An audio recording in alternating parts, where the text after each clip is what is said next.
ولم يكن له ولي من الذل وكبره تكبيرا اللهم صل على محمد وآل محمد والعاقبة لأهل التقوى واليقين والصلاة والسلام على محمد وآله الطيبين الطاهرين المعصومين الذين أذهب الله عنهم الرجس وطهرهم تطهيرا اللهم صل على محمد وآل محمد ولعنة الله على أعدائهم أجمعين من يوم عداوتهم إلى يوم الدين أما بعد فقد قال الله تبارك وتعالى في كتابه المجيد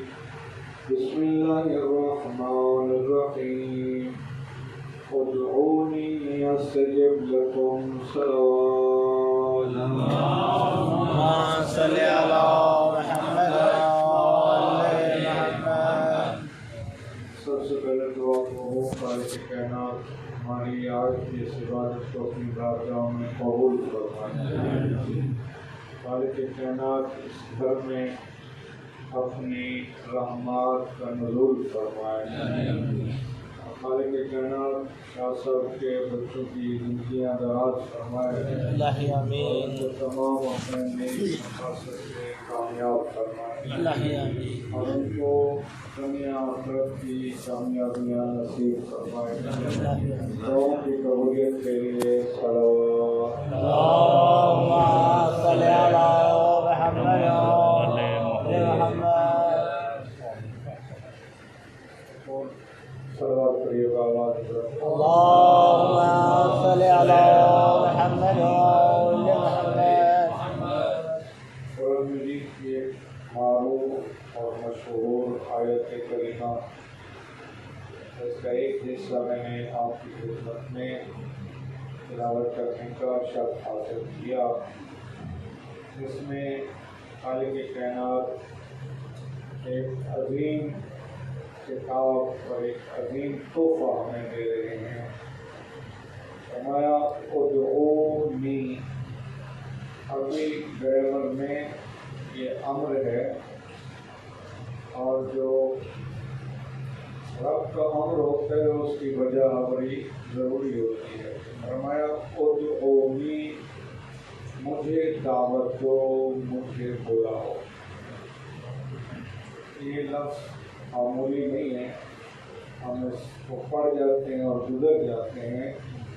وہ رب فرما رہا ہے کہ ادعونی، اے میرے بندو مجھے بلاؤ، مجھے دعوت دو. بڑا قیمتی یہ جملہ ہے. رب فرماتے کسی اور کو نہ بلاؤ، اور اس جملے میں توحید بھی بھری ہوئی ہے. بلانا ہم نے صرف اور صرف رب کو ہے. دعا صرف اور صرف رب کی بارگاہ میں. ائمہ علیہ السلام کی خدمت میں جو ہم اپنے عرائض پیش کرتے ہیں بڑی دقت کی ضرورت ہے. اصل میں ان کو ہم ایک وسیلہ واسطہ بنا کر مانگنا اللہ سے ہی ہے، کیونکہ وہ خود کہہ رہے ہیں کہ ادعونی، اے بندہ مجھے بلا. اگلا جواب پھر اس سے بھی خوبصورت فرمایا استجب لکم، اگر تو مجھے بلائے گا تو میں تیری دعوت پر جواب بھی دوں گا. اور جو کہ آپ کی میرے طرف پہنچا ادعونی استجب لکم، مجھے بلاؤ. رب فرماتے ہیں میں تمہاری ہر دعوت پر جواب دوں گا. میرے خیال میں اس کا ایک بہترین نمونہ اللهم صل على محمد وآل محمد. ایک اور سوال بھی پڑھ لیجیے. اللهم صل على محمد وآل محمد. بار دیگر صلوات. اللهم صل على محمد وآل آل محمد۔ سورہ صافات کی میں چند آیات آپ کی خدمت میں تلاوت کرتا ہوں، جن آیات کا تعلق انہی ایام سے ہے جن ایام سے ہم گزر رہے ہیں۔ قرآن مجید میں جو قربانی ہم کرتے ہیں، ابھی ہم نے کی ہے، آج تیسرا دن تھا، یہ قربانی جس ہستی کی یاد میں ہے وہ بہت کمال ہے۔ میں صرف آیات کا ترجمہ کرتا ہوں، کم ترجمہ کیا جاتا ہے جو حضرت ابراہیم اور حضرت اسماعیل کا واقعہ۔ روایت میں کہ حضرت اسماعیل کی حضرت ابراہیم کی عمر 86 سال ہو گئی تھی اور اولاد نہیں تھی۔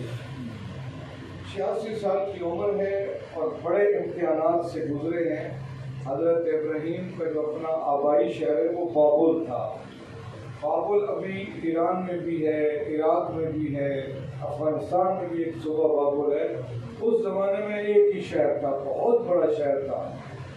اب ایک دن میں وہ علامہ اظہر حسن زیدی خدا ان کے درجات بلند کرے، اردو کے خطیب تھے، ان کی کتاب جو ذکر عظیم ہے، کسی جگہ میں بیٹھا ہوا تو اتفاقاً میں نے پڑھا، اس میں انہوں نے وہ لکھا۔ اب میں نے کسی اور کتاب میں نہیں پڑھا، بہرحال کوشش ہے کہ میں اس کو آپ کی کتاب میں دیکھوں کہ اتنا بڑا شہر تھا یہ بابل۔ یہ جو ہلا ہے، مسیب ہیں، یہ اس شہر کے محلوں کے نام تھے۔ اچھا کس طرح؟ اور نجف، کربلا، یہ بھی اس کے محلوں کے نام تھے۔ مرحوم نے یقیناً وہ ذمہ دار شخصیت تھے، کہیں سے انہوں نے اپنی طرف سے تو افسانہ نہیں بنایا ہوگا۔ بہرحال وہ لکھا ہے کہ یہ جیسے کشمیر میں زلزلہ آیا تھا تو زلزلے کے بعد بہت ساری جھیلیں خشک ہو جاتی ہیں۔ کہتے ہیں کہ اس بابل شہر کے ساتھ ایک جھیل تھی اور زلزلہ آیا، سارے کا سارا شہر غرق ہو گیا اور زلزلے کی وجہ سے وہ جھیل بھی خشک ہو گئی۔ اور کہتے ہیں جھیل کو کہتے ہیں نئے، خشک ہونے کو کہتے ہیں جف۔ نئے جف یعنی جھیل تھی اور خشک ہوگی، بعد میں بن گیا نجف۔ یہ نجف کا وجہ تسمیہ اور میں یہ لکھا ہے۔ کربلا، انہوں نے کہا کہ کرب، یہ کرب کا معنی اس زبان میں ہوتا ہے عبادت گاہ۔ اس شہر میں ہر قوم کے عبادت خانے بنے ہوئے تھے۔ چھوٹا سا ایک عبادت خانہ کسی کونے میں تھا جہاں اللہ کی عبادت ہوتی تھی، اس کو لکھا جاتا کرب اللہ۔ وہ لکھ رہے کہ اسی جگہ کربلا آج کے شہر میں۔ اللہ تعالیٰ کے درجات بلند فرمائے۔ یہ بابل کی ہسٹری تو ہے پرانی۔ اس شہر میں حضرت ابراہیم دنیا میں تشریف لائے اور وہاں 2 امتحان حضرت ابراہیم میں بھی ہے، اور یہ جو تیسرا امتحان ہے ان آیات کریمہ میں اللہ تعالیٰ بیان کرے۔ وہاں پہلا امتحان تو یہ تھا کہ آپ نے وہ واقعہ مشہور سنا ہوا ہے، بتوں کو توڑنا قرآن سے، پھر وہ سارے لوگ آ گئے، انہوں نے کہا آپ نے ہمارے بتوں کے ساتھ کیا کیا ہے؟ حضرت ابراہیم نے کہا فَاسْأَلُوهُمْ إِنْ كَانُوا يَنْطِقُونَ، خود ان سے پوچھ لیجیے اگر یہ بول سکتے ہیں تو۔ انہوں نے کہا تو بول نہیں سکتے، بولنے کی طاقت ہی نہیں رکھتے۔ فرمایا جو بولنے کی طاقت نہیں رکھتے وہ تمہارے اور میرے خالق کیسے ہو سکتے ہیں؟ پھر آگ روشن کی گئی، آگ میں ڈالا گیا، آگ گلزار بن گئی۔ پھر بھی وہ مطمئن نہ ہوئے تو انہوں نے شہر بدل کر دیا۔ تو حضرت ابراہیم نے کہا میں ہر دکھ برداشت کروں گا رب کی توحید کے لیے، میں اس اپنے عقیدے سے کبھی بھی میں پیچھے نہیں ہٹوں، کوئی کمپرومائز، توحید پر کوئی کمپرومائز نہیں ہے۔ حضرت ابراہیم نے پیغام ہمیں دیا ہے قربانی کا، ایک پیغام یہ توحید پر کوئی کمپرومائز نہیں ہے، چاہے باپ ناراض ہو جائے، چاہے بھائی ناراض ہو جائے۔ سگا چچا تھا آزر جو حضرت ابراہیم کا تھا، باپ بچپن میں فوت ہو گیا تھا، قرآن نے ابتا کا لفظ استعمال کیا، عربی گرامر میں چچا کو بھی باپ کہا جاتا ہے، تو وہ بھی مخالف بن گیا۔ کہا سگے چچا کی بھی مخالفت برداشت کروں گا لیکن توحید کے عقیدے سے پیچھے نہیں۔ اتنے سارے امتحانات۔ اب وہاں سے حضرت ابراہیم آگے بابل شہر سے نکلے، یہ مصر میں آ گئے، تو وہاں پر مصر کے دربار میں جانا، پھر وہاں سے وہ جو بادشاہ بیٹھا ہوا تھا اس کی جناب سارا پر نگاہ پڑی. حضرت سارا جناب ابراہیم کی بیوی تھی, خوبصورت تھی, تو اس نے ہاتھ بڑھایا, ہاتھ خشک ہو گیا. اس سمجھ گیا کہ یہ بندہ کوئی معمولی نہیں ہے, تو اس نے فوراً معافی مانگی. معافی مانگنے کے بعد اس نے کچھ تحفے پیش کیے. ان تحفوں میں ایک کنیز تھی جس کا نام ہاجرہ تھا. بعد میں حضرت ابراہیم کی زوجیت میں آ گئی. اب یہ 2 بیوی ہوگی, اولاد نہیں تھی, توحید کا پیغام پہنچانا تھا. اب قرآن مجید سورہ صافات کی آیت نمبر 102 تلاوت کرتا ہوں. رب کہا رب ہب لی من الصالحین, اے اللہ, اے خدا, اے میرے پروردگار, مجھے صالحین میں سے اولاد عطا کر. یہ دیکھیے بعض بیٹے ہوتے مانگے ہوئے, آپ سمجھتے ہیں نا, میرے اس نقطے کو سمجھ رہے ہیں. حضرت ابراہیم نے خاص دعائیں کر کے بیٹا مانگا اور اللہ نے اسماعیل کی شکل میں عطا. یہ اسماعیل آپ کہیں دعاؤں کا نتیجہ. بعض بات ہمارا کہتے ہیں جی میرا یہ بیٹا دعاؤں کا نتیجہ ہے, اولاد نہیں ہو رہی اس کی بات کرتا ہے, خاص دعا کرتا ہے اللہ بیٹا عطا کر دیتا ہے. تو یہ حضرت اسماعیل آگے تشریف لیں. صلوات پڑھی بآواز اللهم صل على محمد وآل محمد.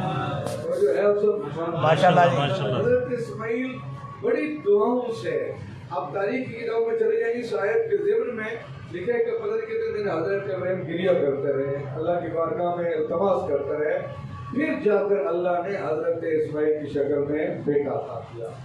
یہ اس کا مطلب ہے دعاؤں کے ذریعے مانگا ہوا بیٹا ہوتا ہے.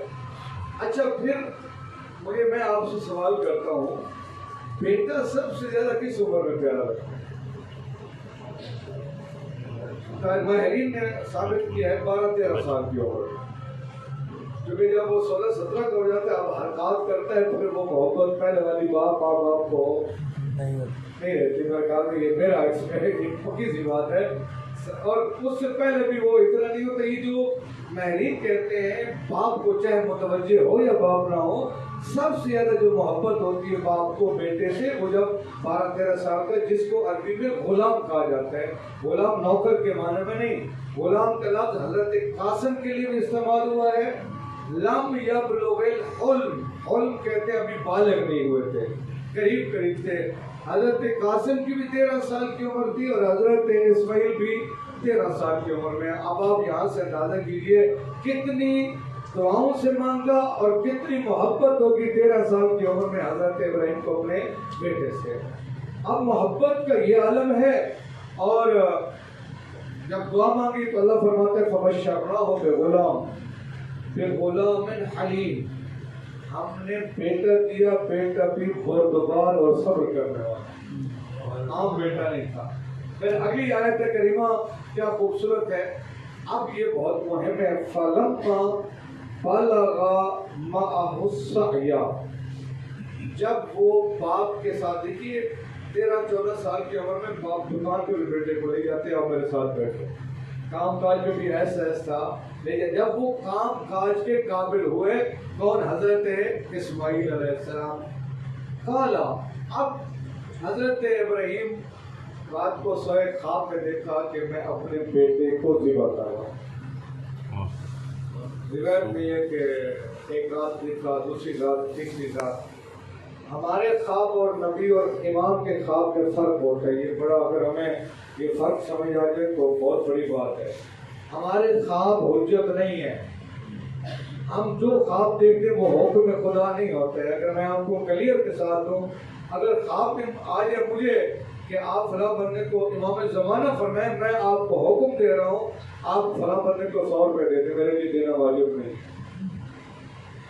حتیٰ ایک دفعہ نہیں 10 مرتبہ خواب میں امام زمانہ مجھے فرمائے کہ آپ فلاں بندے کو 100 روپے دیں تو شرعی طور پر میرے لیے دینا واجب, اس واسطے کہ غیر معصوم کا خواب حجت بولی گا نہیں ہوتا, وہ حکم خدا نہیں ہوتا. لیکن البتہ آج کل ہمارے بہت سارے واقعات خوابوں پر بنے ہوئے ہیں. روئے صادقہ بھی ہوتے ہیں, وہ ایک لباس ہے. بہرحال حضرت ابراہیم کا خواب حکم خدا تھا. 3 دن تک مسلسل خواب میں دیکھا. اب سمجھ گئے کہ میرے رب کا حکم ہے. تو اپنے بیٹے اسماعیل 13 سال کی عمر میں, یہ آپ ذرا دیکھیے آسان نہیں ہے. 13 سال کی عمر ہے، رب کا حکم ہے اس کو ذبح کرو۔ گھر آئے، بیٹے کو سلام کیا اور کہا بیٹا آؤ میرے ساتھ ایک جگہ پہ میں آپ سے بات کرتی ہے۔ اکیلے لے گئے، گھر میں بات نہیں کی، باہر لے گئے اکیلے، جو آج مینا کا میدان ہے جس کو کہتے ہیں، وہاں پہ لے گئے اور کہا یا بنیا، ایک ایک لفظ قابل بحث ہے، اے میرے پیارے بیٹے، یا بنی نہیں میرے بیٹے نہیں، یا بنیا اے میرے پیارے بیٹے، اپنی محبت کا اظہار کیا۔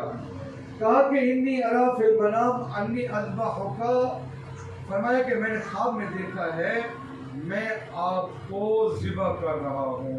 ایک صلوات پڑھیے بابا، اللهم صل على محمد وآل محمد۔ انی اذبحک فانظر ماذا تری۔ اب اس میں بہت بڑا پیغام ہے، والدین کے لیے تربیت کا بھی اصول ہے۔ زبردستی حکم ہے بہت سے اولاد کے اوپر، زبردستی کبھی اولاد نہیں مانتی ہے۔ بہت بڑا پیغام دیا، کہا زبردستی نہیں ہے کہ میں ابھی کھانجا لیتا ہوں آپ کو ذبح کرتا ہوں، کہا بیٹا مجھے حکم خدا ہوا میں آپ کو ذبح کر رہا ہوں، زبردستی نہیں ہے۔ فانظر ماذا تری، بیٹا تیری کیا رائے ہے؟ وہ جو ہے اب سب کہا بیٹا بتائیے تیرے آپ کی کیا رائے ہے؟ یعنی نہیں ہے زبردستی، اپنا حکم نہیں ٹھوسا۔ کہا میں آپ کے سپورٹ کا تو آپ کی مرضی ہے۔ جب باپ اتنے کمال کا سوال کرتا ہے تو بیٹا بھی اتنا کمال کا جواب دیتا ہے۔ بیٹے نے کیا جواب دیا؟ قال یا ابت افعل، یہ نہیں کہا مجھے ذبح کر دے، میں نے کہا ایک لفظ میں پیغام ہے، یا ابت افعل ما تؤمر، اے بابا میرا ذبح کرنا بھی اگر امر خدا ہے تو آپ امر خدا کو جواب دیجیے۔ یا ابت افعل ما تؤمر، اے بابا کر دیجئے ما تؤمر جو آپ کو امر پروردگار ہے۔ اور اگلا جملہ ستجدنی انشاءاللہ من الصابرین، بابا آپ مجھے صابرین میں سے پائیں گے، میرا شمار بھی صابرین میں سے ہوگا۔ اب فلما اسلما، بہت کمال ہے، بہت کمال۔ فلما اسلما، جب دونوں نے رب کے حکم کو تسلیم کیا، دونوں نے کہا ٹھیک ہے، حضرت ابراہیم نے کہا میں ذبح کرتا ہوں، بیٹے نے کہا میں ذبح ہو جاتا ہوں۔ جب رب کا حکم ہے تو رب کے حکم کے سامنے پھر کوئی اور بات نہیں ہوتی۔ فلما اسلم وتلہ للجبین، آسان نہیں ہے، میرا بیان کرنا آسان ہے، آپ کو سننا آسان ہے، ہم واقعہ پڑھ جاتے ہیں، گزر جاتے ہیں۔ آیت کہتی ہے کہ ماتھے کے پر لٹا دیا اپنے بیٹے اسماعیل، اللہ جبین الٹا۔ اور آپ نے خطبے کے جو خطبہ پڑھا جاتا ہے نماز عید الاضحیٰ کا، اس میں اس آیت کی تفسیر آئی ہوئی ہے کہ کہا کہ بابا کچھ میری کچھ گزارشات ہے وہ آپ کریے۔ کون سی؟ کہا ایک تو میرے بدن سے میرا کرتا اتار دیا، اس وجہ سے اگر وہ کرتا میرے بدن پر رہا تو وہ خون آلود ہو جائے گا، میری ماں میرے کرتے کو برداشت نہیں کرے۔ پھر وہ کہا کہ جب بابا گھر جانا، پھر کہا میرے ہاتھوں کو پسے گردن ایسے پشت کے پیچھے پیٹ کے پیچھے باندھ دیں، ٹھیک ہے، وہ باقاعدہ اس خطبے کے الفاظ ہیں، باندھا اور کہا جب گھر جانا نا تو کسی کو موت کی اطلاع بڑے طریقے سے دی جاتی ہے۔ موت کی اطلاع دینے کا طریقہ بھی حضرت اسماعیل نے بابا کو خود سمجھایا۔ کیا کہا ہے بابا؟ یہ نہیں کہنا جا کے میں نے ذبح کر دیے، کہا جا کے کہنا تیرا بیٹا اس کریم کی بارگاہ میں چلا گیا، یعنی تیرا بیٹا اب اس کریم کی بارگاہ میں اس کا مہمان بن گیا ہے۔ اب روایت کہتے ہیں، اب میں آپ سے سوال کرتا ہوں، حضرت ابراہیم کے ہاتھ میں خنجر تھا، ہاتھ باندھ دیے، پیشانی کے بل لٹا دیا، میرا آپ سے سوال ہے کیا حضرت ابراہیم کو پتا تھا کہ اسماعیل بچ جائے گا؟ اگر پتا تھا پھر کمال نہیں ہے، پھر کون سا کمال ہے ابراہیم کا؟ مجھے پتا اگر میں اس چھت سے چھلانگ لگا دوں گا مجھے امام زمانہ بچا لیں گے، میرا چھلانگ لگانا کوئی کمال نہیں ہے۔ حضرت ابراہیم کو 100% یقین تھا میرا اسماعیل ذبح ہو جائے گا، یعنی ایسا نہیں ہے کہ ان کو پتا تھا۔ اب وہ نبی اور امام کا علم اللہ تعالیٰ بعض کا امتحان جب آزمائش میں آتے ہیں وہ علم لے لیتا ہے. ایک علیحدہ بات ہے کہ وہ کس طرح ان کا علم ہوتا ہے، یہ علمی باتیں ہیں. حضرت ابراہیم کو یقین تھا کہ میں خنجر چلاؤں گا اور میرا بیٹا ذبح ہو جائے گا. آسان نہیں ہے وہ بیٹا جو دعاؤں کا نتیجہ ہو، اور وہ بیٹا جو 13 سال کی عمر میں ہے، اس کو لٹایا حضرت ابراہیم نے اور اپنی طرف سے پوری طاقت سے خنجر چلایا. اور خنجر چلا بھی ہے، ایسا نہیں کہ خنجر نہیں چلا ہے، خنجر چلا ہے.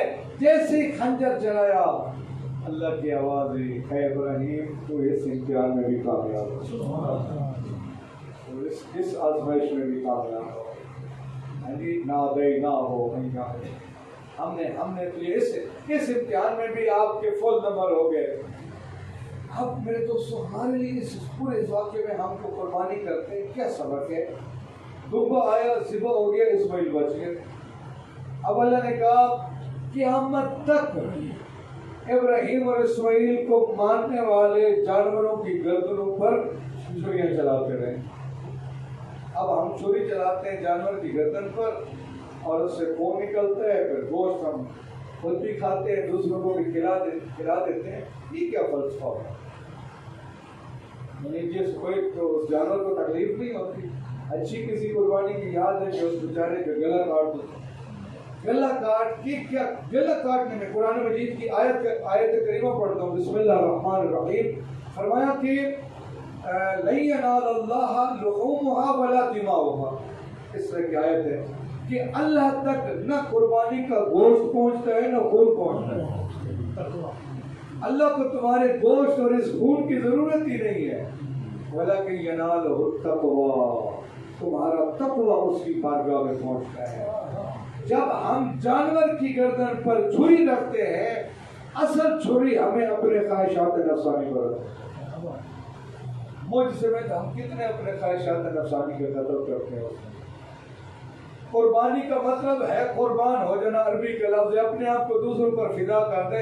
یہ کون سی قربانی ہے؟ میں بکرا لے آؤں 10 دن تو اس کو نہلا دھلا کر ہار پہنا کر بچوں کو سو جاؤ، گلیوں میں پھراؤ، لوگوں کو پتہ چلے کہ ہمارے گھر پلا وہ بکرا ہے اور اتنا قیمتی بکرا ہے. اب جب عید کا دن آیا اس کو ذبح کیا، زیادہ گوشت اپنے گھر میں رکھ دیا، کچھ غریبوں کو دے دی. یہ کون سی قربانی کا فلسفہ ہے؟ فرمایا اصل قربانی کا سبق یہ ہے، اصل درس یہ ہے، 10 سے راج کو تم اپنی خواہشات کی نفسانی دو. اگر تمہاری گردن پر کسی مومن کا حق ہے اس مومن کا حق ادا کرو. بیٹی کا حق نہیں دیا تو وہاں اپنی خواہشات پر چھری چلاؤ اور اپنی خواہشات کو قتل کر دو. بیٹی کا حق، بہن کا حق آئے ہوئے بہن کا حق. کسی ہمسائے کی جائیداد پہ قبضہ کیا ہو، اپنی خواہشات پر چھری چلاؤ اور اس کو حق نہ کرو. اللہ تک یہ اللہ تعالیٰ ہماری عبادت کا محتاج ہی نہیں ہے. ہم عبادت کریں تب بھی وہ رب ہے، ہم عبادت نہ کریں تب بھی وہ رب ہے. اور میرے دوستوں میں آخری آپ سے گزارش کروں چند جملے دعائیں کمائیں کہ آپ کا قیمتی وقت زیادہ نہ لوں. یہ سب سے بڑی قربانی خواہشات کی قربانی. اپنی خواہشات کو دوسرے کے مقابلے میں ختم کریں. ہر سال ہمیں متوجہ کیا جاتا ہے قربانی کے ذریعے. ہر سال ہمیں دوبارہ درس دیا جاتا ہے قربانی کے ذریعے. جو شخص جس کی ماں اس سے ناراض ہے، جو شخص عید کے دن ماں کو راضی کرنے کی قربانی نہیں دے سکتا، اس کے ذبح بکرے کو کاٹنے کی قربانی کا کیا فائدہ ہوگا؟ جو اپنے بھائی سے روٹھا ہوا ہے، بھائی کے پاس نہیں جاتا عید والے دن بھی، جو اپنے رشتہ داروں سے دشمنی بنائے ہوئے ہے، آج اس کی بڑی قربانی یہ ہے، بکرے سے بڑی قربانی یہ ہے، ابراہیم کے طریقے پر چلنے کی قربانی ہے. اس رشتہ دار کے گھر چلے جاؤ جس سے ناراض ہو. حضرت امام جعفر صادق اللہم صلی علی محمد سستانی کی کتاب ہے اردو کی جدید فقہی مسائل، اس میں میں نے یہ روایت پڑھی ہے کہ جو شخص کسی اس رشتہ دار کے گھر چلا جائے جس سے وہ ناراض ہے فرمایا اس کا پہلا قدم اس کے گھر میں جائے گا، اللہ 30 سال زندگی بڑھا دے گا۔ دوستو اصل قربانی یہی ہے، ہم اپنی خواہشات کی قربانی دیں، ہم اپنے خواہشات کے غلام نہ بنیں۔ رب جو فرماتے ہیں ادعونی ہے بندہ میری بارگاہ میں آ جا، مجھ سے مانگ، فرمایا تیرے مانگنے میں دیر ہو سکتی ہے، میری عطا میں دیر نہیں۔ وہ کتنا قریب پروردگار ہے۔ آخری بات کروں، دو چیزیں، ایک ہے رزق اور ایک ہے عمل۔ اللہ نے تقسیم کیا، اللہ فرماتے بندہ عمل کرنا تیرا کام ہے، تجھے رزق دینا میرا کام ہے۔ ہم نے کھاتے الٹ کیے ہوئے ہیں، جو ذمہ داری اللہ کی ہم اس کے پیچھے لگے ہوئے ہیں، اور جو ہماری ذمہ داری ہم اس کو انجام۔ میں اپنی بات آپ مجھ سے ماشاءاللہ سب زیادہ نیک اور متقی لوگ بیٹھے ہیں، اپنے آپ کو متوجہ کر رہا ہوں، رزق اللہ تعالیٰ نے دینا ہے۔ کوئی مولانا صاحب کو مسجد سے نکال دے تب بھی اس میں رزق دینا ہے، کوئی نہ نکالے تب بھی اس میں رزق دینا ہے۔ کوئی رب کو مانے تب بھی اسے رزق دینا ہے، کوئی نہ مانے تب بھی اس کو رزق دینا ہے۔ جو رب کو نہیں مانتے رب تو ان کو بھی دے رہا ہے، اتنا وہ قریب ہے۔ اور کیا خوبصورت مولا کائنات کا فرمان رزق کے بارے میں۔ اور میں نے ایک دن پڑھا وہ اس کا بلے شاہ کا کلام، لگتا یہ کہ اس نے مولا کائنات کے اس فرمان کا ترجمہ کیا ہے، پنجابی کا، وہ اس کا خوبصورت شعر ہے اور دل کرتے بنا پڑے۔ وہ کہتے ہیں، بلے شاہ کہتے ہیں کہ آسمانہ تے اڑ دے پنچھی ویکھ تسیکی کر دے، آسمانہ تے اڑ دے پنچھی ویکھ تسیکی کر دے میں، نہ کرتے رزق ذخیرہ نہ بھوکے مر دے۔ پھر اگلا جملہ کہنا ہے بلے شاہ، کدی کسی نے پنکھ پکھیرو بھوکے مردے ویکھے نے، بندے ہی کرتے رزق ذخیرہ بندے ہی بھوکے مردے۔ رزق اللہ تعالیٰ نے دینا ہے۔ آج آپ خوش نصیب ہیں اور آپ اور میں کہ ہمیں دعائے کمیل کی دعوت دی گئی ہے، درس کی دعوت دی گئی ہے۔ یقیناً اللہ تعالیٰ اس گھر میں اپنے خیر و برکات نازل فرمائے گا۔ یہ دعائے کمیل مولا کائنات نے ہمیں رب سے مانگنے کا طریقہ سکھایا ہے۔ میرا دل چاہتا ہے چند جملے دعائے کمیل کے، روبے قبلہ سارے تشریف بیٹھ رکھیں اور چند جملے دعائے کمیل کے، دعاؤں کی قبولیت کے لیے صلوات۔ اللهم صل على محمد وآل محمد۔ اللهم صل على محمد وآل محمد۔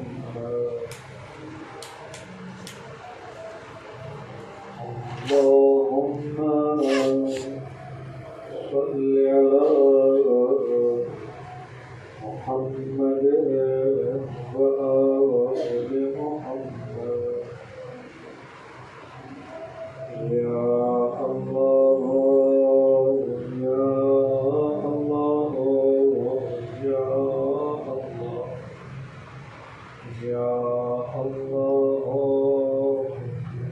اللہ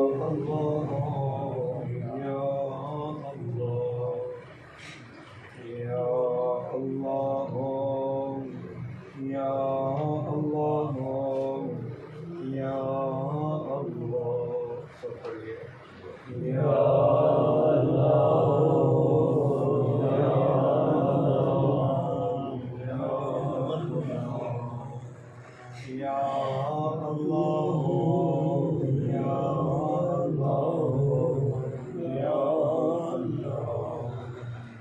بسم اللہ الرحمن الرحیم۔ اللهم إني أسألك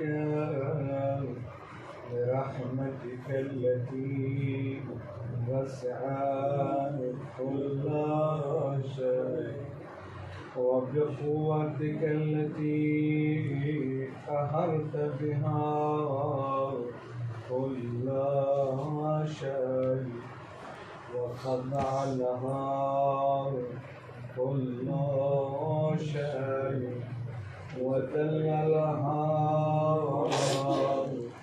كل شيء وبجبروتك التي غلبت بها كل شيء وبعزتك التي لا يقوم لها شيء وبسلطانك الذي على كل شيء وبوجهك الباقي بعد فناء كل شيء وبأسمائك التي ملأت أركانا كل شيء وبعلمك الذي أحاط بكل شيء وبنور وجهك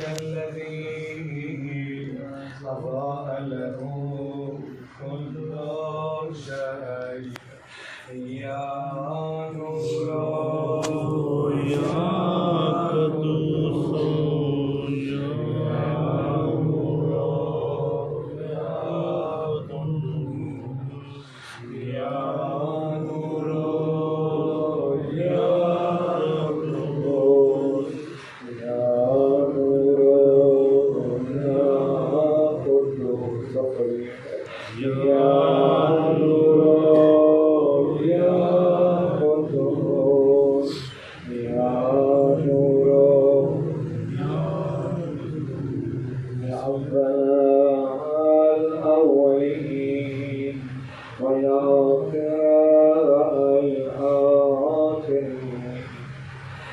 اللهم اغفر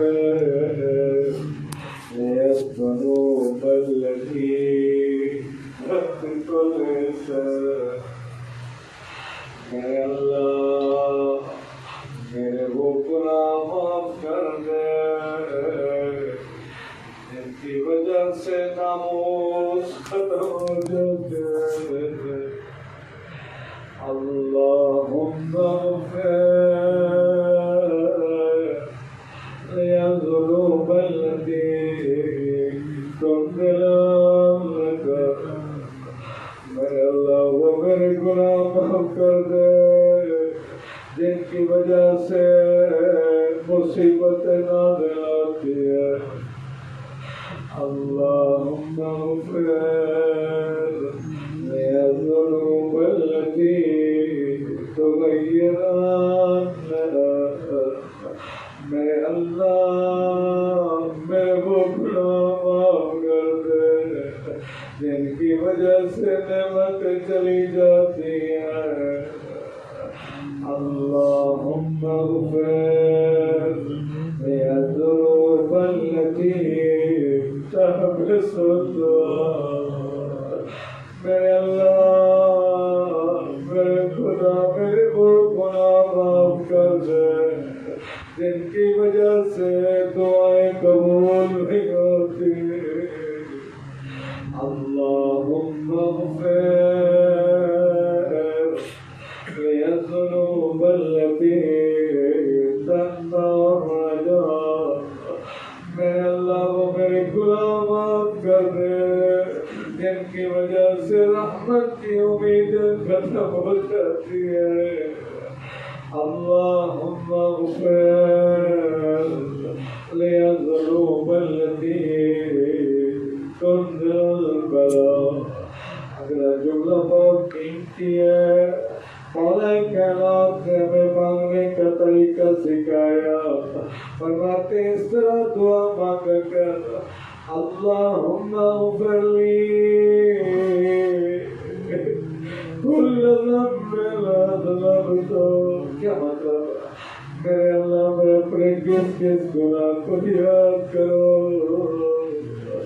میرے اللہ میرے ہاتھ کے گناہ میری آنکھوں کے گناہ میری زبان کے گناہ میرے پاؤں کے گناہ میرے اللہ گناہوں میں ڈوبا ہوا ہوں اپنے کس کس گناہ کو یاد کرو میرا اللہ شاید کوئی ایسا دن گزرا ہو جس دن میں نے تیری نافرمانی نہ کی ہو اے اللہ اب تیری بارگاہ میں آ کر یہ درخواست کرتا ہوں کل ذنب ذنبت جتنے میں گناہ کر چکا وکل خطیئت اخترتها جتنی خطائیں مجھ سے سرزد ہو چکی ہیں میرے اللہ سب کی معافی مانگنے تیری بارگاہ میں آ گیا.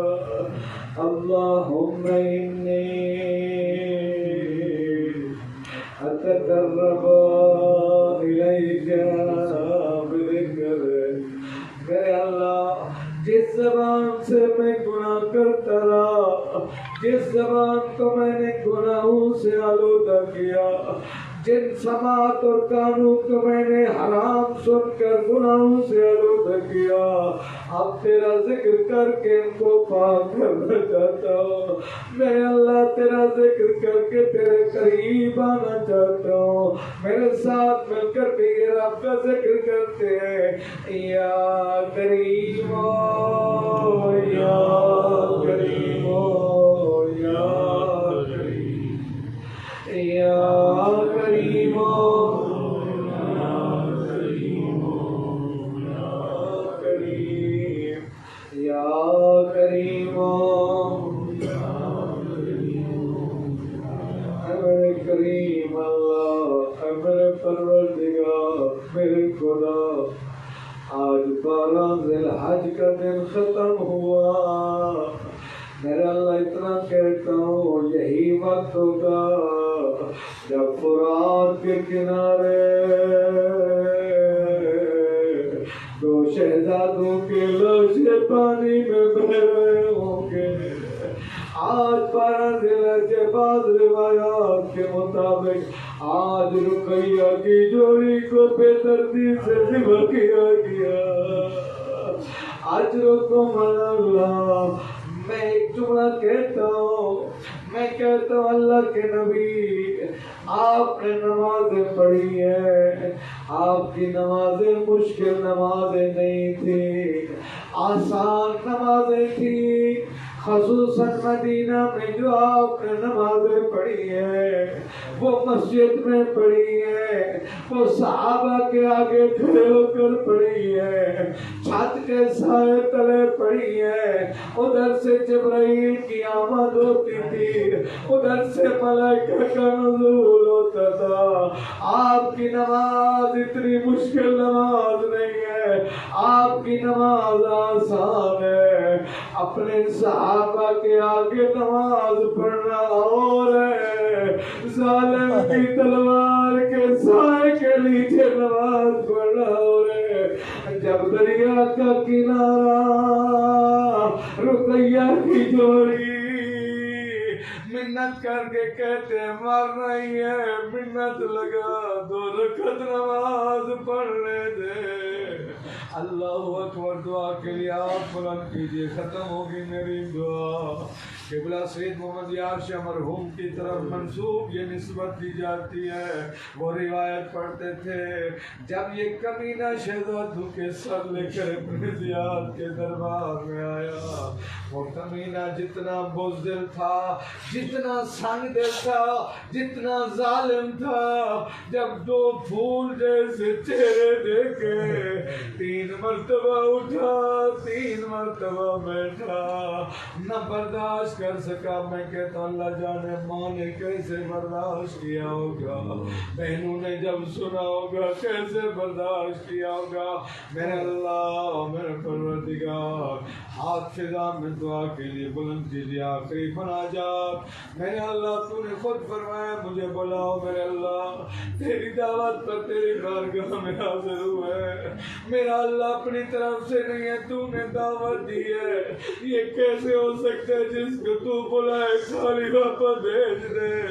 نہیں میرا اللہ آج سیدزادے کے گھر میں بیٹھ کر اس طرح دیوار کو گواہ بنا کر میرے اللہ اپنے گناہوں کا اقرار کر رہے، معافی کی درخواست تیری بارگاہ میں پیش کر رہے.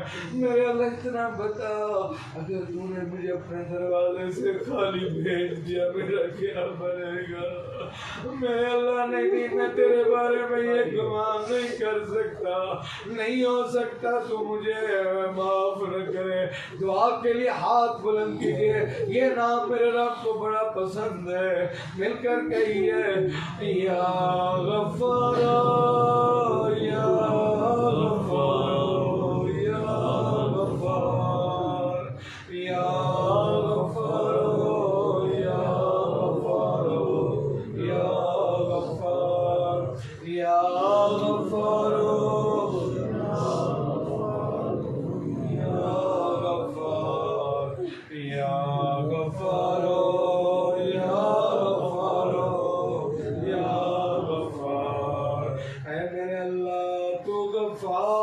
تو کریم ہے.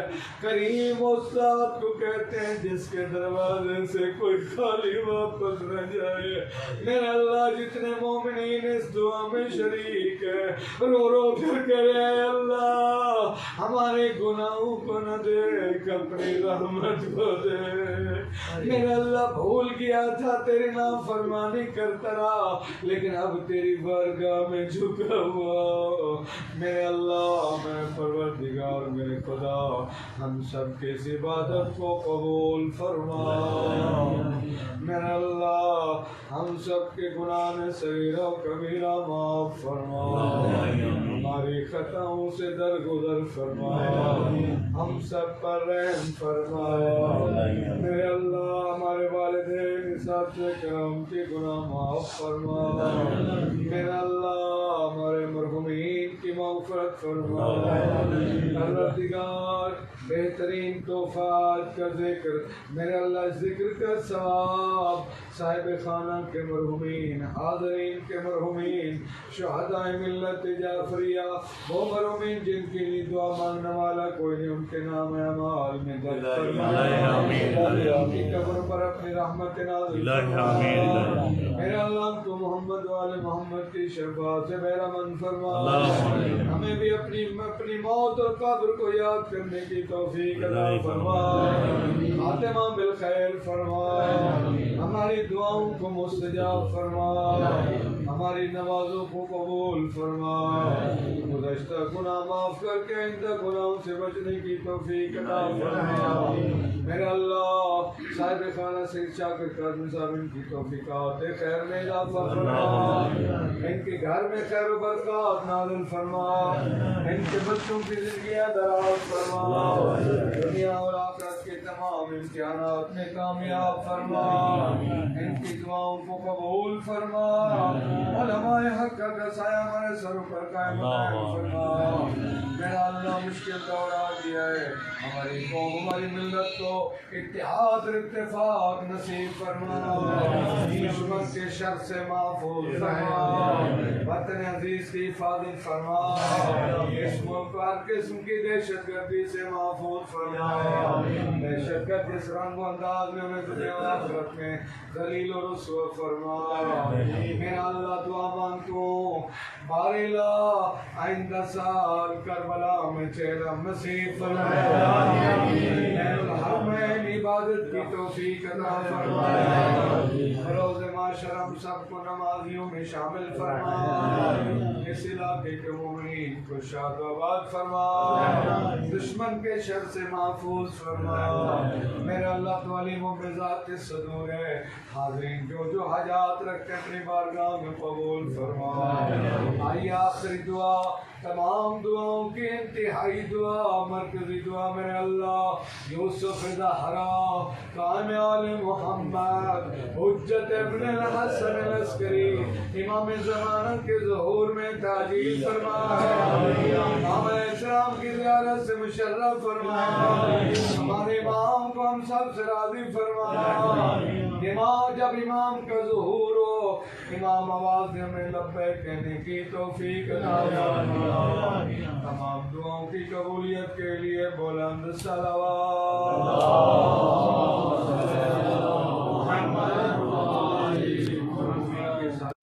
وَلَمْ يَكُنْ لَهُ وَلِيٌّ مِّنَ الذُّلِّ وَكَبِّرْهُ تَكْبِيرًا.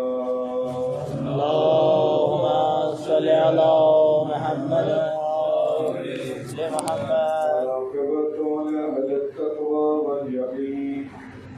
والصلاة والسلام على محمد وعلى الطيبين الطاهرين المعصومين الذين أذهب الله عنهم الرجس وطهرهم تطهيرا. اللهم صل على محمد وآل محمد. ولعنة الله على أعدائهم أجمعين من يوم عداوتهم إلى يوم الدين. أما بعد فقد قال الله تبارك وتعالى في كتابه المجيد. بسم الله الرحمن الرحيم. يستجب لكم صلوات اللهم صل على محمد وعلى محمد. سب سے پہلے دعا کو خالق کائنات ہماری آج کی اس عبادت کو اپنی بارگاہ میں قبول فرمائے. خالق کائنات اس گھر میں اپنی رحمات کا نزول فرمائے. خالق کائنات شاہ صاحب کے بچوں کی زندگیاں دراز فرمائے. الہی آمین. اور تمام اپنے نیک مقاصد سے کامیاب فرمائے. الہی آمین. اور ان کو دنیا آخرت کی کامیابیاں نصیب فرمائے. دعاؤں کی قبولیت کے لیے صلوات. اللهم صل على محمد وعلى محمد. صلوات پڑھیے گا آواز سے. اللهم صل على محمد وعلى محمد. قرآن مجید کی ایک معروف اور مشہور آیت کریمہ اس کا ایک حصہ میں نے آپ کی خدمت میں تلاوت کرنے کا شرف حاصل کیا، جس میں خالق کائنات ایک عظیم کتاب اور ایک عظیم تحفہ ہمیں دے رہے ہیں. فرمایا ادعونی. عربی گرامر میں یہ امر ہے، اور جو رب کا امر ہوتا ہے اس کی وجہ بڑی ضروری ہوتی ہے. فرمایا ادعونی، مجھے دعوت دو، مجھے بلاؤ. یہ لفظ معمولی نہیں ہے، ہم اس کو پڑھ جاتے ہیں اور گزر جاتے ہیں. وہ رب فرما رہا ہے کہ ادعونی، اے میرے بندو مجھے بلاؤ، مجھے دعوت دو. بڑا قیمتی یہ